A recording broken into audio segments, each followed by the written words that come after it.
Rencana pemekaran di tengah pro kontra di tanah Papua. Sejumlah pihak di Papua menilai rencana pemekaran provinsi saat ini sebagai jawaban dari aksi protes tindakan rasisme tahun 2019. Isu pemekaran awalnya terungkap dalam pertemuan 62 orang Papua dengan Presiden Joko Widodo di Istana Negara pada bulan September tahun 2019. Dua kata atau sambutan ini Bapak Presiden yang kami hormati, saya perlu menyampaikan beberapa hal yang dapat disampaikan oleh rombongan kita yang pada saat ini dari Papua dan Papua Barat. Menjadi catatan penting dalam pertemuan pada saat ini. Yang pertama,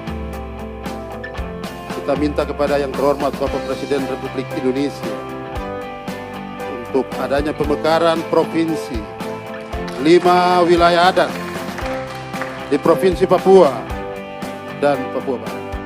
Pemerintah pusat dan DPR RI mengambil kebijakan pemekaran tanpa direncanakan dengan baik oleh pemerintah daerah dan masyarakat Papua sesuai dengan pasal 76 ayat 1 Undang-Undang Nomor 2 Tahun 2001 dan PP Nomor 106 Tahun 2001 dan Undang-Undang Otsus. Sehingga saat ini demonstrasi damai penolakan pembentukan daerah otonom baru terus dilakukan oleh masyarakat Papua sebagai bentuk protes atas kebijakan yang dipaksakan secara sepihak pemerintah pusat dan DPR RI. Itu terlihat bertentangan dengan teori desentralisasi asimetris dan pasal 18B ayat 1 Undang-Undang Dasar 1945. Ini adalah sebuah niat buruk terhadap orang Papua di atas tanah Papua.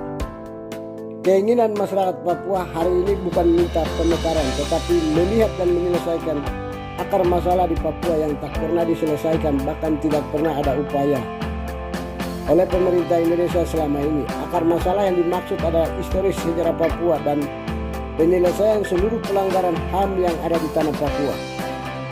Hal ini pemerintah Provinsi Papua, MRP dan DPR Papua juga harus terbuka dan membuka diri untuk menyampaikan secara bersama keinginan rakyat Papua ini kepada pemerintah pusat.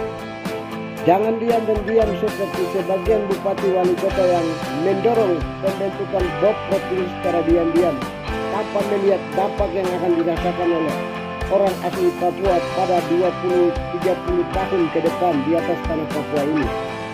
Sebagian bupati di Papua tanpa menunjukkan prestasi di pemerintahan dan pembangunan di wilayahnya, tetapi secara sadar dan sengaja sedang bekerja sama dengan pemerintah pusat dan DPR RI untuk dimekarkan provinsi di Papua. Adalah upaya melindungi sikap dan cara kepemimpinan yang merugikan daerah dan masyarakat di wilayahnya masing-masing.